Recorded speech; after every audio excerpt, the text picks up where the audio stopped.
은혜 많이 받으세요. 감고사축 감사합니다. 고맙습니다. 사랑합니다. 축복합니다.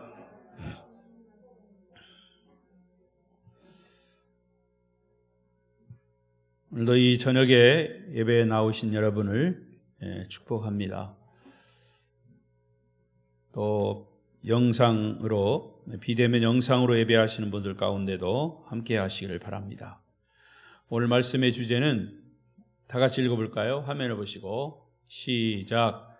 근심은 내리고 기도를 올리자. 한 번 더. 근심은 내리고 기도를 올리자.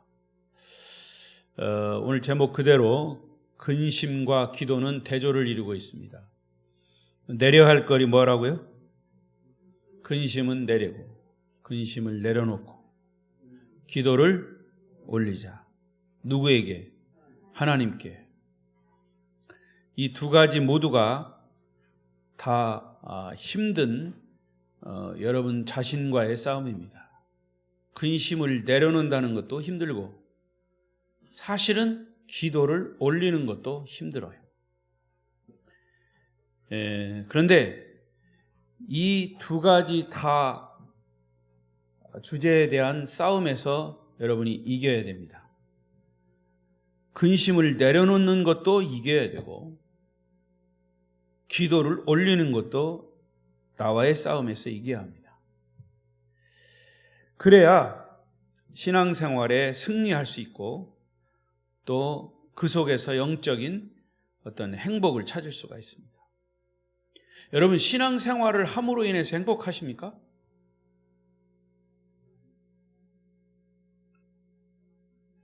질문을 이해 못하셨습니까? 근데요, 이렇게 물어보면 사람들이 대답을 한참 고민하다가 하는 것 같아요. 신앙생활이 행복합니까? 그러면 즉시 난 신앙생활 참 행복합니다. 이렇게 나와야 되는데 신앙생활이 무슨 짐처럼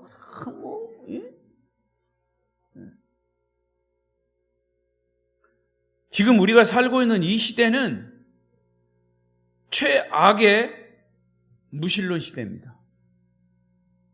AI 시대라고 그러죠? 이제 기계가, 이 휴대폰이, 어떤 과학이 하나님 자리에 있어요.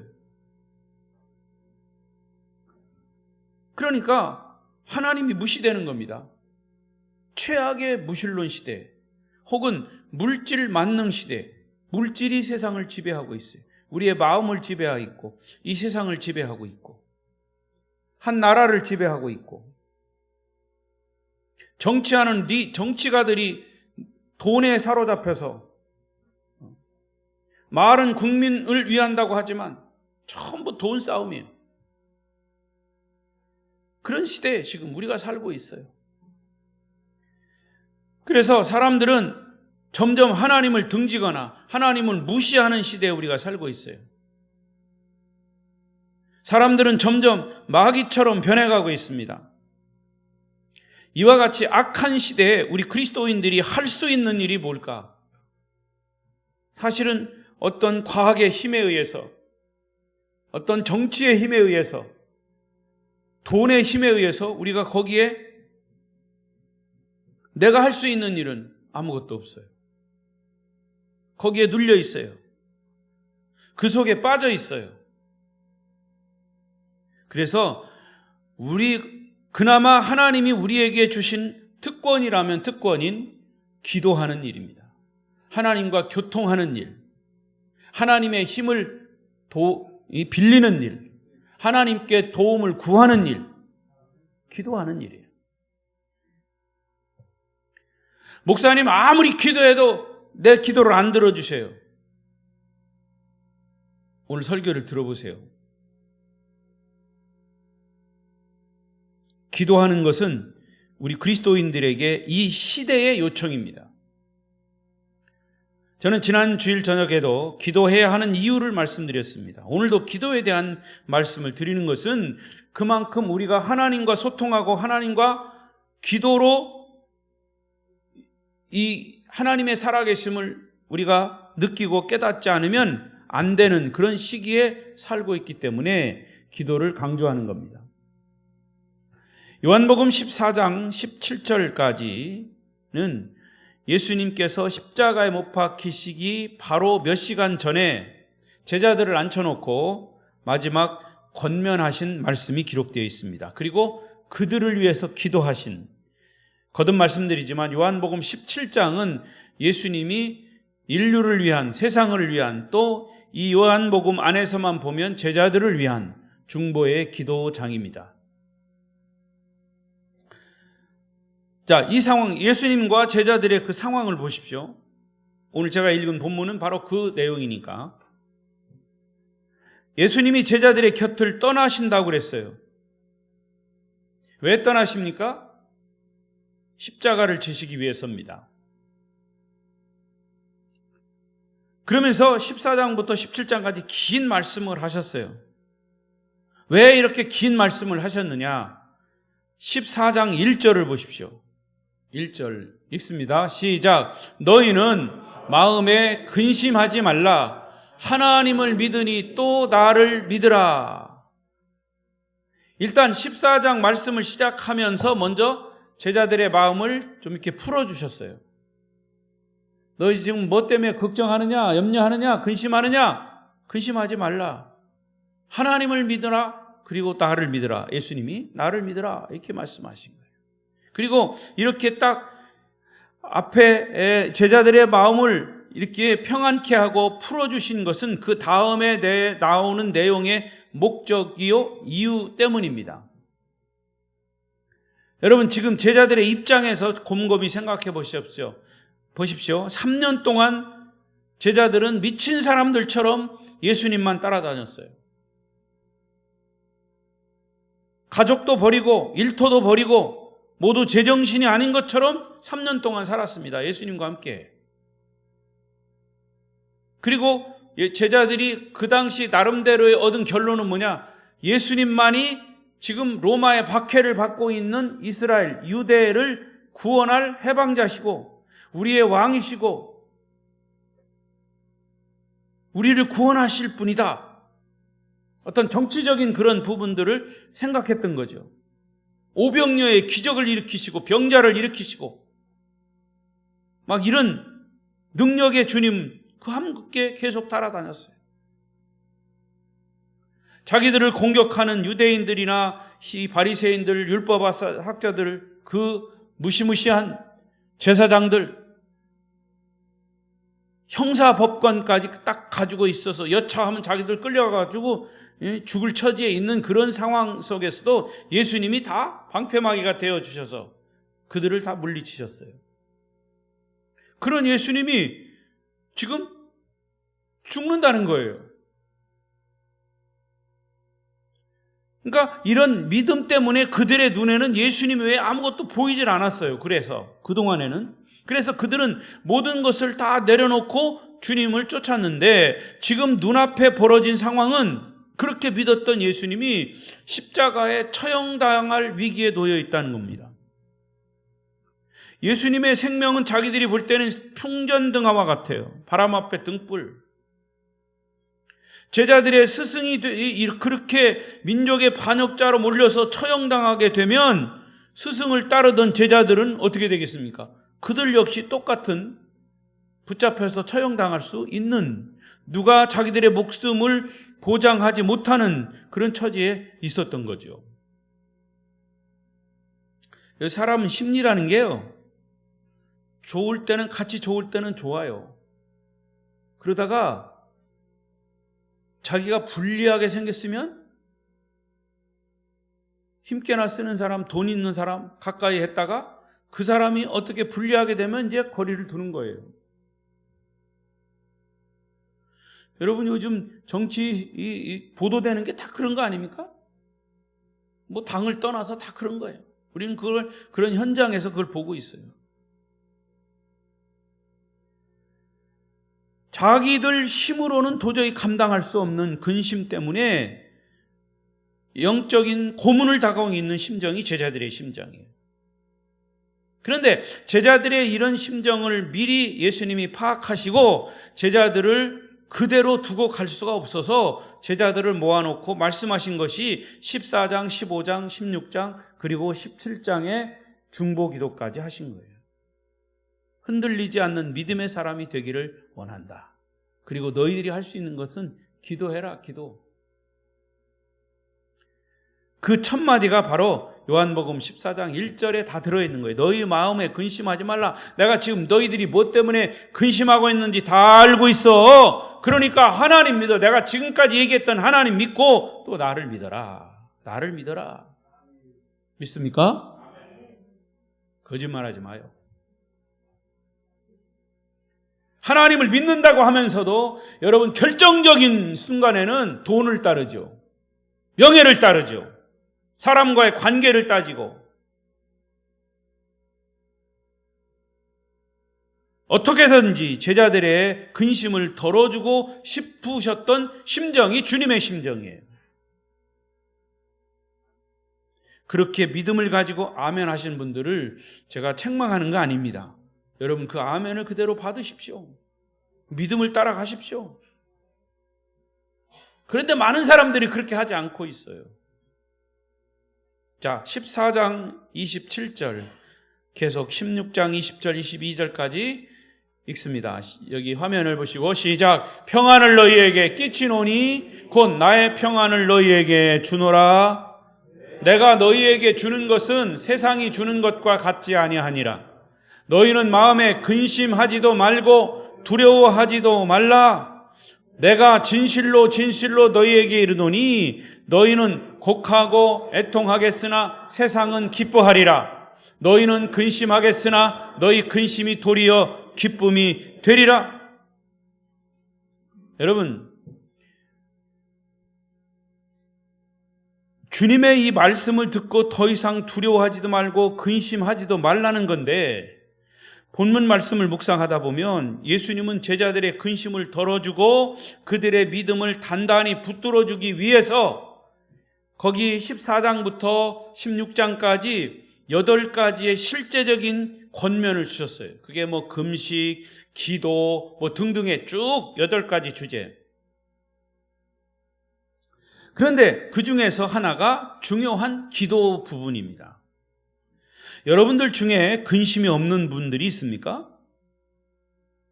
그런 분들은 행복한 사람이에요.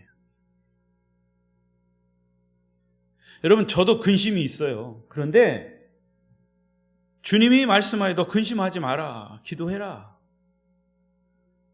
그러면 너희에게 평안이 올 거야. 그래서 저는 그 근심을 무엇로 덮고 무엇로 이기느냐? 하나님과 기도하면서 그 근심을 덮는 거예요. 아니, 근심하지 말라고 하는 그 말씀을 그대로 믿어요. 목사님, 그게 안 돼요. 내 현실은 이러니까 그게 근심이 자꾸 돼요. 그러면 말라고 하신 그 말씀을 가지고 가서 근심 앞에 여러분이 하고 있는 그 근심을 놓고 이제 대면을 시켜요. 무슨 말인가 이해가 되십니까? 근심거리가 있으면 주님이 근심하지 말라고 한 그 말씀을 이 근심 앞에 세우라 그 말이에요. 이렇게. 근데 근심 덩어리는 근심 덩어리고 기도는 기도고 그건 형식입니다. 주님이 말씀하신 것을 그대로 믿습니까? 아멘 했어요. 그러면 근심이 있으면 그 근심을 이기기 위해서, 기도로 이기기 위해서, 그래서 근심하지 말라 하셨으니까 이 근심은 하나 주님이 말씀하신 거니까 내가 안 해야지 하고 내려놓는 게 주님의 말씀을 적용하는 겁니다. 할렐루야. 목사님이 그게 마음대로 돼요? 마음대로 되고 안 되고는 그는 여러분의 몫이야. 내가 더 이상 못해. 주님의 말씀이 그렇게 했으니까. 그 목사님 잘 하고 있습니까? 난 하려고 나도 애를 쓰고 있는 거예요. 그러니까 여러분, 근심이 큽니까? 여러분이 기도해서 주시는 말씀이 큽니까? 이 말씀이 크면 근심이 덮어지는 거예요. 아멘? 그래서 우리가 기도하라는 거죠. 근심을 안 해본 사람은 없을 겁니다. 이 근심이라고 하는 사전적 의미가 뭐냐면 좋지 않은 일이 생길지도 모른다는 두렵고 불안한 마음. 이게 사전에 나온 정의입니다. 좋지 않은 일이 생길지도 모른다는 두렵고 불안한 마음. 그러나 이것은 사실은 사전적 의미지 정확하지 않은 정의예요. 왜? 좋지 않은 일이 생길지도 모른다는 미래의 문제를 놓고 염려하고 근심하는 것. 제가 얘기하잖아요. 농담처럼 얘기하지만 농담이 아니에요. 여러분, 우리가 최종 목적지, 우리가 가야 할 곳이 어디입니까? 천국입니다. 또 이 땅에서 천국을 누릴 수도 있어요. 우리가 가야 할 그 천국이 있는데, 천국은 이 세상의 그 어떤 것보다 가장 좋은 곳이야. 그러면 그 천국 갈 것을 땡겨가지고 이 세상에서 천국을 누리라 그 말이에요. 그런데 사람의 심리가 그게 아니에요. 좋은 거는 그냥 생각지도 않고 걱정스러운 것만 미리 땡겨가지고 미리 걱정해. 아직도 일어나지도 않은 일을 가지고 걱정한단 말이에요. 주님은 그걸 가지고 근심하지 말라고 하신 거예요. 다시 말하면 제자들의 입장에서는 앞으로 예수님이 십자가를 질 거예요. 고난을 당할 거예요. 제자들은 눈앞에서 그걸 볼 거예요. 그걸 보면 제자들은 직접 예수님과 관련된 사람들이잖아요. 그래서 자기들도 끌려가서 저렇게 고문을 당하고 십자가에 죽을지 모른다라고 하는 두려움과 근심이 있을 거란 말이에요. 그러니까 예수님이 그걸 아셨어요. 아시고 내가 이게 이렇게 될 거니까 아마 이 십자가를 질 거라고 말씀을 하셨죠. 그런데 너희들은 근심하지 말라. 하나님 믿어, 그리고 나를 믿어라. 그것이 무엇으로 증명이 됐습니까? 고난당하고 십자가에 죽으시고 제자들이 가장 두려웠던 것은 역시 저나 여러분이나 똑같이 죽음이에요. 죽음. 어떤 죽음이든지. 더더군다나 십자가의 그 고문을 당하는 그 고통은 말할 수가 없는 그런 두려움인데 결국 그것을 염려하지 말라고 하는 보장한 것은 뭐냐? 부활입니다. 할렐루야! 결론을 얘기하면 그래서 예수님의 제자들이 그렇게 배신을 때리고 했던 베드로까지도 나중에 예수의 부활을 보고 나서 깨닫고 나서 느끼고 자기들이 체험하고 나서 사람들이 변한 거예요. 여러분, 인간은 앞으로 일어날 일만 놓고 근심하지 않아요. 지금 눈앞에 벌어진 일을 놓고도 근심합니다. 자, 이런 점에서 볼 때 근심으로부터 벗어날 사람은 사실 아무도 없어요. 이런 말이 있어요. 이 세상에서 가장 행복한 사람은 낮에는 너무 바빠서 근심할 시간이 없는 사람, 저녁에는 너무 피곤해서 잠자느라 근심할 틈이 없는 사람, 행복한 사람이에요. 아멘? 목사님, 그래도요 근심할 시간이 있어요. 아무리 바빠도. 목사님, 그래도요 잠잘 때도요 꿈속에서도 근심, 걱정거리가 생겨요. 사실 이 말에 허점이 있어요. 인간은 원래 아무리 바빠도 근심을 잊어버리는 법이 없어요. 아무리 피곤해서 잠이 쏟아진다 해도 꿈속에서조차 근심 때문에 악몽을 꿀 수밖에 없다 그래요. 그래서 사람들은 인생이 근심에서 벗어나지 못하는 것을 어찌할 수 없는 팔자로 돌리기도 합니다. 그래서 오죽하면 노래를 만들어서 부르잖아요. 근심을 털어놓고 다 함께 차차차. 뭐 그렇게 노래를 부른다고 근심이 떨어집니까? 그때뿐이죠. 예수님은 제자들에게 근심하지 말라고 하시면서 근심을 덜고 싶으면 기도하라고 말씀하신 거예요. 요한복음 14장 13절 14절, 요한복음 15장 16장에도 근심하지 말라고, 그리고 기도하라고 말씀하신 거예요. 그러면 이런 질문을 또 할 수 있어요. 예수님처럼 기도하면 정말 근심이 사라지나요?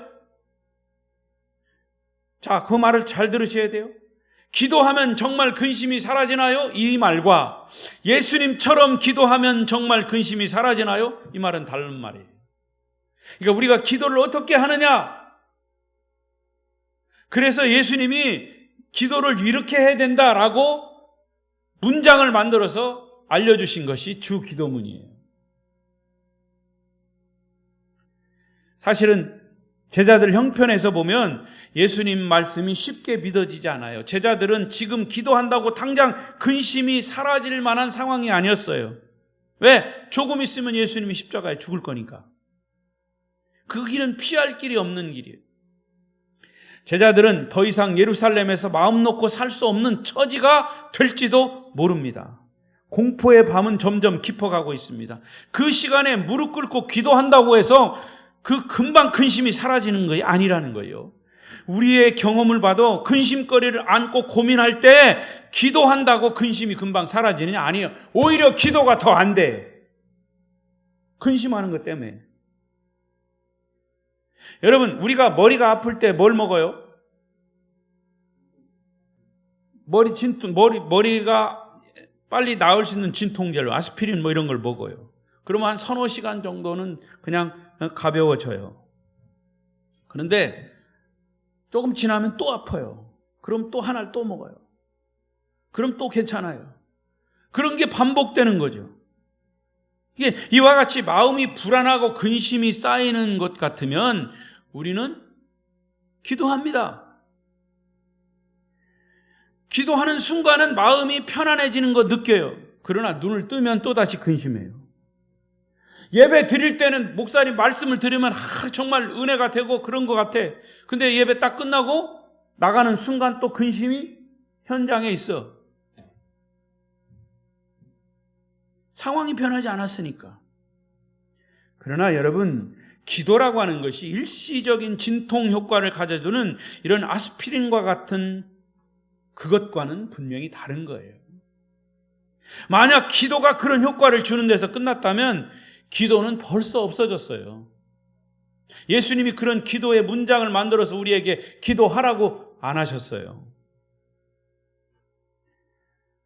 기독교 2000년 역사를 돌이켜보면 성도들이 하나님 말씀을 더 많이 알면 알수록 이 세상이 더 악하고 더러울수록 기도의 중요성에 대한 인식은 더 많아진 거죠. 더 새로워진 거죠.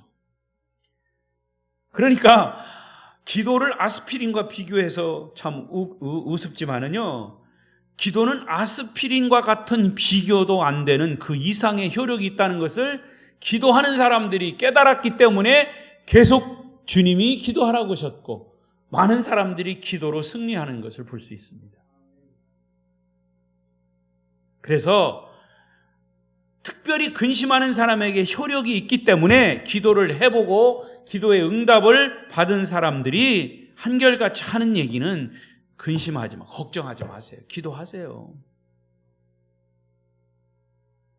기도하면 하나님이 다 들으실 거예요. 들으시는데 우리가 기도한 대로 응답하지는 않아요. 하나님이 걸으시기 때문에, 영적인 필터이시기 때문에. 그러나 성경에서도 끊임없이 주님이 기도하라고 하셨어요. 기독교 역사를 보거나 우리 개개인의 신앙 경험을 보거나 신앙생활에서 기도가 이처럼 중요한 요소로 자리 잡게 된 것은 결코 우연이 아니고 주님의 강력한 오더, 명령입니다. 근심이 올 때 기도하라고 하는 예수님의 그 명령에 우리가 순종할 뿐입니다. 예수님은 제자들에게 다른 교훈은 말씀으로 하셨지만 기도만큼은 유일하게 문장을 만들어서 그대로 하라고 가르쳐 주신 것이 주 기도문인 거예요. 그래서 여러분, 주 기도문에서 기도를 빼버리면 뭐가 된다고요? 주문이 되는 거예요. 그래서 기도를 그렇게 하라고 주님 말씀하신 거예요. 주문을 빼버리면 기도가 되는 거고요. 수많은 성도들이 기도하라는 주님의 명령에 순종함으로 자신들의 경험을 통해서 입증한 겁니다. 여러분, 누구나 어려운 근심에 몰려 있을 수 있습니다. 그러나 기도가 그 궁지에 몰리면, 근심이 되면 기도가 잘 안 돼요. 그러다가도 예수 믿는 사람은 견디다 못해서 마침내 기도해야 되겠다고 생각하고 기도의 장소로 갑니다. 골방이 됐든 교회가 됐든. 기도하는 동안은 마음이 조금 편안해져요. 그러나 이내 근심이 몰려와서 불안해지고 하면 또 기도합니다. 아침에 일어나서 불안하면 또 기도하고, 낮에 시간이 나면 교회 와서 기도하고, 이렇게 기도하다 보면 주님의 말씀이 정말 진심이었구나, 라는 것을 깨닫게 돼요. 왜 이 기도가 이와 같이 엄청난 효과를 줄 수 있을까? 간단히 세 가지로 요약하면, 첫째는 예수님의 이름으로 기도하라고 말씀하셨어요. 자, 3절 4절 다시 보겠습니다. 14장 3절 4절 시작.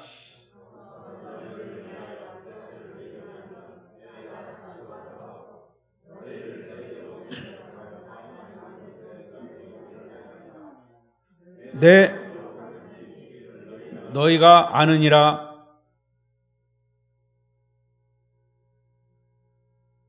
(13절) (14절을) (3절) (4절로) 다시 우리 성경을 보십시다. 자, 성경 본문, 오늘 본문을 보여주세요. 앞으로.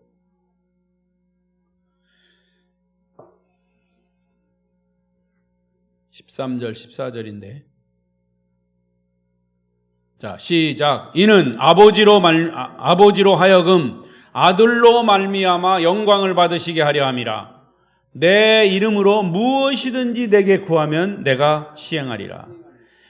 여기 내 이름으로 무엇이든지 내게 구하면 내가 시행하리라. 다시 한번 읽어보십시오. 시작. 내 이름으로 무엇이든지 내게 구하면 내가 시행하리라. 여기 나라고 하는 것에 예수의 이름을 넣어보십시오. 시작. 예수의 이름으로 무엇이든지 예수님께 구하면 예수님이 시행하리라. 예수님의 이름으로 구하면 무엇이든지 예수님이 시행하신다 그랬어요. 이 말씀을 믿으십니까? 그러니까 예수님 이름으로 무엇인지 기도하면 주님이 응답을 주신다는 거예요. 그래서 우리가 이 기도할 때도, 대표 기도할 때도 그렇고 개인 기도할 때도 제일 마지막에 누구의 이름이 들어가야 돼요? 예수님의 이름이 들어가는 거예요. Jesus name. 그리고 여러분 기도할 때 그 부분이 꼭 들어가야 됩니다. 마지막 사인, 주님의 사인. 왜 그렇게 사인해야 합니까? 예수님의 이름으로 기도하라고 했으니까. 그러면 예수님이 시행하신다 했으니까.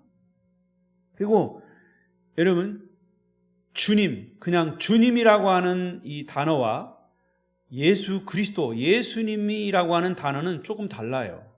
그냥 평상적으로 예수님, 주님, 나의 주인이시다 이렇게 얘기하지만 기도를 할 때는 주님의 이름으로 기도합니다는 안 돼. 예수님의 이름으로 기도해야 된다니. 그걸 잘 아셔야 돼요. 그래서 제가 지난번에 누가 그렇게 기도를 했길래 내가 교정을 시켜줬어요. 마지막 기도의 사인은 Jesus name, 예수님의 이름이 돼야 돼요. 예수님의 이름으로 기도합니다. 여러분, 이름이라고 하는 단어를 한자로 쓰면 명자가 돼요. 명자, 한자. 이 한자 명자를 생각해 보세요. 명자는 위에 저녁 석자에 밑에 입구자야. 이해가 되시죠? 그게 명예, 성명할 때 이름. 저녁 석자에 이름 구자. 이게 무슨 뜻이냐? 저녁석, 날이 어두워서 사람들의 얼굴을 잘 구별하지 못할 때 입으로 소리내서 그 사람을 찾기 위해서 필요한 것이 이름이다. 그 말이에요. 이해가 되셨습니까? 예. 불을 다 꺼놓고 사람을 구별할 때는 그 사람의 이름을 부르잖아요. 그게 이름 명자입니다. 성명할 때 명자. 여러분, 이름은 그 사람의 인격을 말하는 것이에요. 그래서 나사렛 예수의 이름 하면 하나님의 아들이시고 세상을 구원하신 구세주다. 그만큼 이름은 중요한 거예요. 창조주와 피조물 사이에는 무엇으로도 메울 수 없는 큰 간격이 있는데 그 간격을, 창조주 하나님과 우리 피조물 사이의 간격을 메울 수 있는 중보자가 Jesus name, 예수의 이름이에요. 할렐루야. 예수의 이름으로 우리는 하나님을 만날 수가 있어요.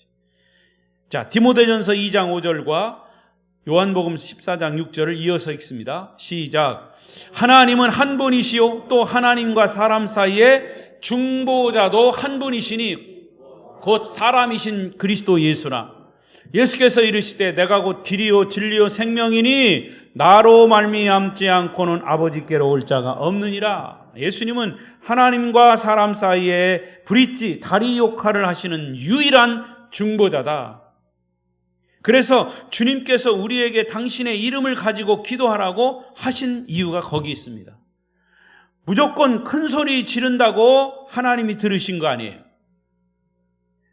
부처를 믿는 사람들처럼 불상에 앞에서 1000번 절을 한다고 기도가 하나님께 올라가는 것도 아니에요. 하나님께 드리는 모든 기도는 예수님의 이름이 아니면 안 되는 거예요. 그래, 예수님의 이름을 부른다는 것은 예수님이 중보자이심을 믿는다는 증거고, 나는 예수님이 나의 중보자가 되셔서 나를 하나님 앞으로 인도하신 분이심을 믿습니다. 예수님의 이름으로 기도하기 때문에 하나님이 내 기도를 들으시는 줄로 믿습니다. 이렇게 고백하는 거예요. 하나님은 예수라고 하는 이름을 제일 좋아하십니다. 그래서 예수 이름을 붙은 기도는 하나님이 거절을 못해요. 그래서 우리가 마지막에 예수의 이름을 사인을 하면 하나님이 틀림없이 결제하게 돼 있어요. 왜? 사도행전 4장 12절을 보십시오. 시작. 다른 이로서는 구원을 받을 수 없나니 천하 사람 중에 구원받을 만한 다른 이름을 우리에게 주신 일이 없습니다. 예수의 이름으로 인류를 구원하셨을 정도로 하나님은 예수 그리스도의 이름, 그 예수, 당신의 아들을 이 땅에 보내셔서 희생시킴으로 우리를 구원하셨기 때문에 우리가 기도할 때 예수의 이름으로 기도하면 하나님이 손을 드시는 거예요. 그래서 하나님이 사인하시는 거예요. 믿습니까? 두 번째로, 예수의 이름으로 기도하되 무엇을 기도하라 그랬습니까? 16장 23절. 시작. 그날에는 너희가 아무것도 내게 묻지 아니하리라. 내가 진실로 진실로 너희에게 이르노니 너희가 무엇이든지 아버지께 구하는 것을 내 이름으로 주시리라. 무엇이든지 구하라. 무엇이든지. 어떤 문제든지. 그래서 여러분이 걸러서 이거는 안 들어주실 거야. 이건 들어주실 거야. 여러분이 하나님이요? 여러분이 무엇인지 기도하시라고 그래요. 이건 안 들어줄 것 같은 것도 기도하시고, 이거는 쉽게 들어줄 것 같은 것도 기도하시고, 그런데 쉽게 들어줄 것 같은 거는 안 들어주시고, 내 생각에 이거는 안 들어줄 것 같은데 금방 들어주고, 그런 경우도 있어요. 그러니까 무엇인지 기도하라는 거예요. 오늘 본문 말씀에서 반복적으로 나오는 문장이 뭐냐? 무엇인지 구하라, 무엇이든지라고 하는 단어예요. 무엇이든지. 그러면 이 헬라 원어에 보니까 이 티안이라고 해요. 티안이라고 하는 단어인데, 이 티안이라고 하는 뜻을 찾아보니까 무슨 기도이든지 가려서 듣지 않고 다 들어주겠다라는 뜻이에요. 가려서 듣지 않고 다 들어주겠다. 이게 티안이라고 하는 게 무엇이든지라고 하는 뜻이에요. 우리가 기도한다고 하지만 몰라서 잘못 구하는 기도도 많고, 내가 잘나가지고 내가 미리 가려가지고 기도하는 것도 있고, 그건 교만입니다. 여러분, 우리가 하나님의 마음을 다 알고 그분 마음에 쏙 드는 그런 완벽한 기도는 불가능한 거예요.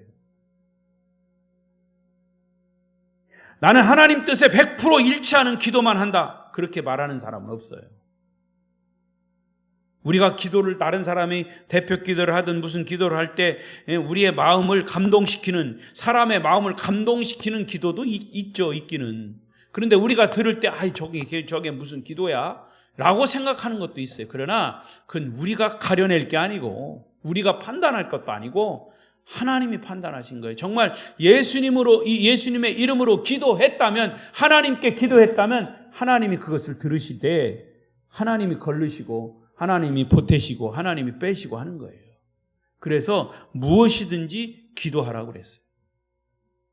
로마서 8장 26절 보십시오.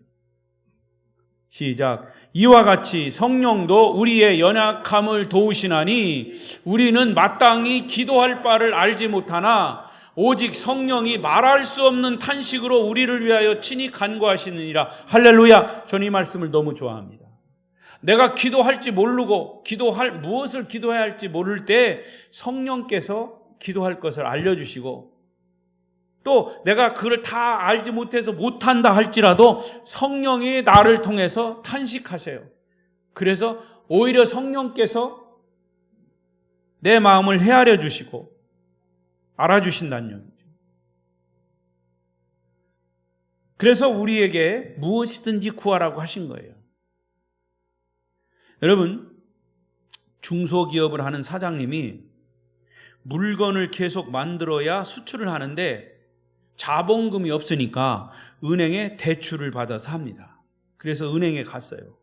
은행에서 대출을 받는데 왜 이렇게 구비해야 할 서류가 많은지, 그래서 그 서류를 다 작성해가지고 빠진 것은 없는가, 도장은 찍었는가, 아주 신경을 곤두세우고 세밀하게 검토하듯이 했어요. 여러분, 만약에 하나님께 기도를 할 때 그렇게 한다고 생각해봐요. 중소기업 사장이 은행에서 이 대출 받는 그 서류 하듯이 그렇게 준비해서 기도한다고 생각해봐요. 그럼 기도할 사람이 누가 있겠어요? 어려워서 기도 누가 하겠어요? 그런데 감사하게도 오늘 성경은 뭐라고 그랬어요? 무엇이든지 기도하라고 그랬어요. 아마 대출을 받으려면 얼마를 받든지 주민등록 하나만 가지고 오십시오, 이렇게 해서 대출해 준다면 얼마나 쉽겠어. 근데 그런 식이야. 주민등록 하나만 예수의 이름으로 기도해야 그럼 내가 다 들어줄게, 그거잖아요. 할렐루야. 그런데 사람들은 기도 안 해. 왜 기도 안 할까요? 그게 못 믿어서. 시간이 없다고, 바쁘다고. 큰 일부터 작은 일까지 아무에게도 말 못하는 것부터 하나님 나라의 의를 구하는 것까지 우리의 기도가 얼마나 다양합니까? 기도를 길게 한다고 잘하는 것도 아니고 짧게 한다고 잘하는 것도 아니에요. 주님이 우리에게 가르쳐준 대로 기도하면 되는 거예요.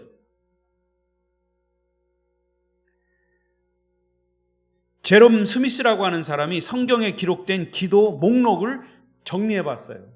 기도 목록. 창세기로부터 요한계시록까지 나오는 위대한 하나님의 사람들이 하나님께 드린 기도의 제목의 숫자를 하나씩 주제를 계산해 봤더니 328가지가 되었어요. 참 그 양반이 할 일이 없는 사람이죠. 하여튼 성경을 연구하는 사람이니까 그렇게 했겠죠. 근데 그 안에 328가지는 별별 기도가 다 있어요.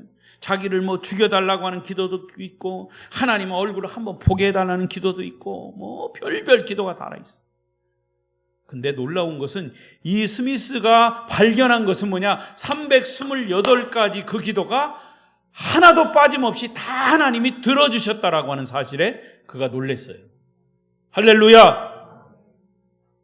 가지가 중요한 게 아니라 그 기도에 응답하셨다는 것이 중요한 거죠. 여러분, 따라서 기도하는 자가 어떻게 근심 때문에 묻혀서 기도를 못한다고 할 수 있어요? 심지어 주님은 자기를 죽여달라는 기도도 할 수 있도록 문을 열어놓으셨어요. 그렇다면 여러분, 무엇 때문에 근심에 눌려서 낙심하고 절망하는 인생을 삽니까? 기도하지 않은 게 문제지. 아버지가 큰 부자예요. 그래 아들한테 그랬어. 야, 너 인생을 살아가면서 돈이 필요하냐? 그럼 무조건 나한테 와. 내가 다 해결해 줄게. 여러분, 그 아들이 걱정할 게 뭐 있겠습니까? 돈 들어가는 일이라면. 부족하면 아버지한테 가면 될 거 아니에요. 근데 우리는 이건 아버지한테 사실 가려면 요즘 휴대폰으로 하고 은행 구자 딱 하면은 구자에다 딱 붙여주긴 하지만, 옛날 같아서는 아버지한테 내려가야 돼. 교통비 들여가지고 시골에 계신 아버지한테 내려가든지 어디로 내려가든지 아버지를 만나야 돼. 여러분, 요즘도요, 우리가 기도하는 거는 그냥 주님은 우리의 구자를 다 알고 계셔. 그죠? 주님이 여러분 주민등록 모를 것 같아? 뭔 말인지 이해가 되셔? 우리 다 주님이 아시는데도 우리는 기도 안 해. 필요치 않아서가 아니라 안 믿어서. 여러분, 주님께 근심은 내려놓고 어떤 기도든지 주님께 기도를 올려드리시길 바랍니다. 마지막, 지금 다 얘기한 거지만 일단은 결론을 내리겠습니다. 세 번째는 기도하면 반드시 응답해 주십니다. 16절, 16장 26절. 16장 26절. 뒤에 거죠? 아까 읽었던 16장 26절이 아니면 24절, 미안합니다. 24절 시작. 지금까지는 너희가 내 이름으로 아무것도 구하지 아니하였으나 구하라 그리하면 받으리니 너희 기쁨이 충만하냐. 여러분 이 말씀 보십시오. 지금까지는 예수님이요. 지금까지는 너희가 내 이름으로 아무것도 구하지 않았다. 왜 이런 말씀을 하셨냐면 지금까지는 제자들과 같이 다녔어. 그러니까 예수님이 곁에 있으니까 그냥 예수님이 계신 대로 그냥 구하면 됐어. 근데 예수님이 십자가를 지시기 위해서 떠나잖아. 그럼 예수님이 안 계실 때는 지금까지는 너희가 내 이름으로 구하지 아니었으나 이제부터는 예수님의 이름으로 구하라. 그리하면 내가 반드시 이루어주겠다. 너희 기쁨이 충만해질 것이다. 그러니까 사실은 이제는 예수님이 십자가에 죽으시고 부활하셔서 하늘로 올라가시고 나면 기도하지 않고는 절대로 주님을 만날 수 없어요. 그래서 기도하라는 거예요. 예수의 이름으로 기도하면 반드시 응답하고 그 응답으로 인해서 너희가 기쁨을 얻을 것이라고 한 거예요. 여러분, 우리가 주님께 기도해서 응답을 확신한다면 여러분 근심은 다 사라지게 될 것입니다. 금방 받는 응답이든 즉시 받는 응답이든 한참 기다린 후에 받는 응답이든 응답이 있으면 우리 마음에 그것처럼 기쁜 것이 없어요. 저는 이 아름다운 교회에 와서 하나님, 제가 기도했던 것들이 이 아름다운 교회 이제 목회하면서 응답된 것이 많아요. 그래서 참 행복합니다. 우리 성도들 때문에도 행복하고요. 행복해 보이지 않습니까? 그거는요, 제가 그냥이 아니고 이 목회하면서 40여 년 동안 목회하면서 많은 어려움도 있었어요. 제 과정 속에. 그리고 또 대전에서 있을 때도 그렇고 제가 나름대로 기도했던 것들이 있는데 그때는 금방금방 안 이루어졌어요. 근데 이곳에 와서 보니까 나도 모르는 사이에 다 그냥 정말 하나님이 다 응답해 주세요. 그걸 생각하면 나는 근심거리가 있어도 내 기쁨이 근심거리를 딱 이렇게 포장시켜 버리니까 거기에 그냥 기쁨이 있고 행복이 있어요. 여러분에게도 어떤 고민이 있고 근심이 있습니까? 여러분 하나님께 기도하십시오. 반드시 응답하십니다. 여러분, 지금 어린이들이 공을 가지고 놀고 있는 공원에 지나가고 있습니다. 근데 그 어린아이를 붙들고 너희들 왜 공 가지고 노니? 이렇게 묻는다면 묻는 사람이 이상한 질문일 거예요. 어린아이들이 공원에서 공 가지고 노는 것은 자연스러운 일이에요. 예수 믿는 사람이 기도하는 것은 자연스러운 일입니다. 새벽에 새벽 기도 안 나오던 사람이 갑자기 새벽 기도를 시작했어요. 그런데 주위 사람들이 이런 말을 합니다. 집안에 무슨 일이 있어? 걱정거리 있어? 새벽 기도를 다 하게.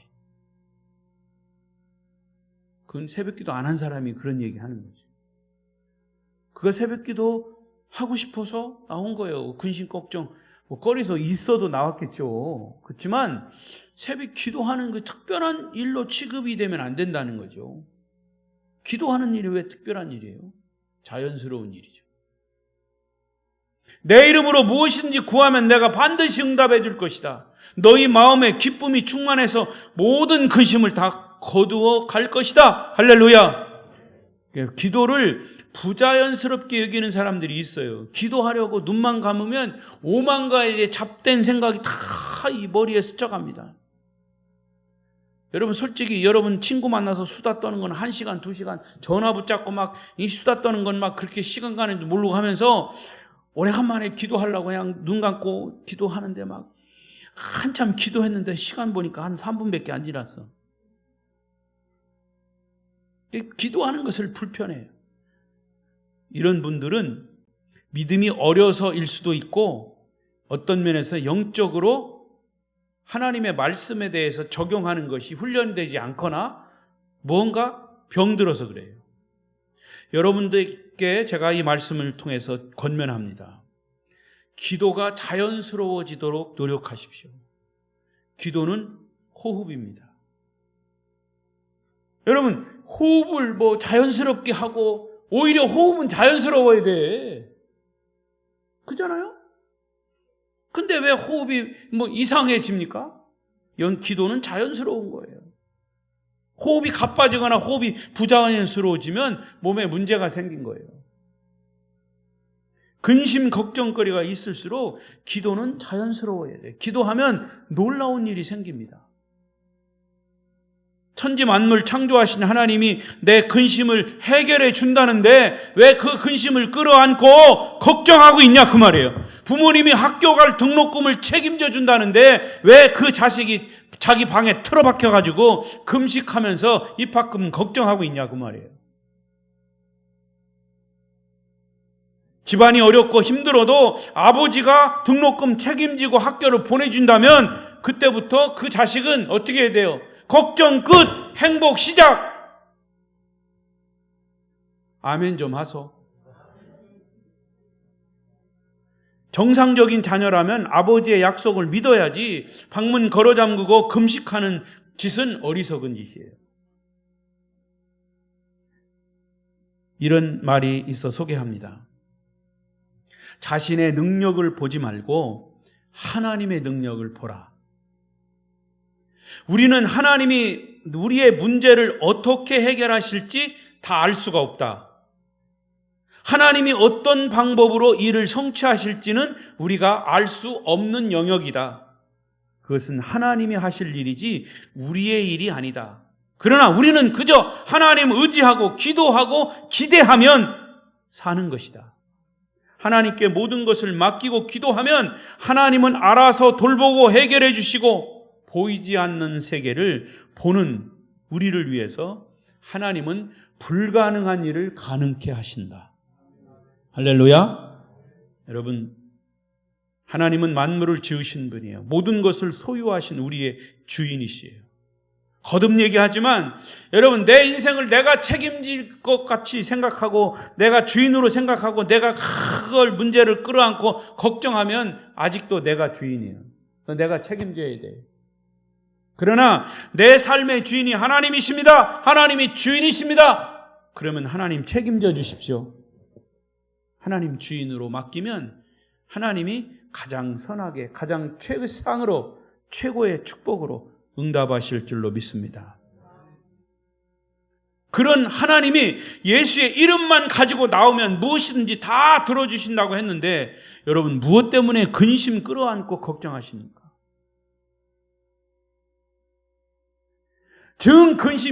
근심이 되고 기도하기 싫으면 근심을 털어놓고 다 함께 차차차 노래라도 실컷 불러봐요. 그러나 우리는 그런 노래보다도 더 훌륭한 기도할 수 있는 특권을 가진 자들이에요. 밥을 먹고 잠을 자는 것처럼 기도가 호흡을 하는 것처럼 기도가 자연스러운 것이 되도록 우리가 힘써야 합니다. 처음에는 아스피린은 먹는 것처럼 기도를 해도 여전히 염려가 남아있고 그래서 기도하고 또 기도하는 그런 악순환이 될지 몰라요. 그러나 예수의 이름을 붙들고 계속 기도하다 보면 정말 희한한 영적인 세계가 여러분에게 경험될 것입니다. 이런 영적 세계를 체험해야 신앙의 진수를 알게 될 거예요. 한치의 앞에 어떤 일이 닥칠지 모릅니다. 그러나 기도하면 아무 염려할 것 없습니다. 무엇이든지 예수의 이름으로 기도하고 무엇이든지 기도하고 그러면 내가 응답하리라. 하나님 앞에 근심을 내려놓고 기도를 올리시는 성도 여러분들이 되시기를 축복합니다. 기도하십시다. 다른 거 기도하지 말고 오늘 말씀 한 문장 적용하고 기도하십시오.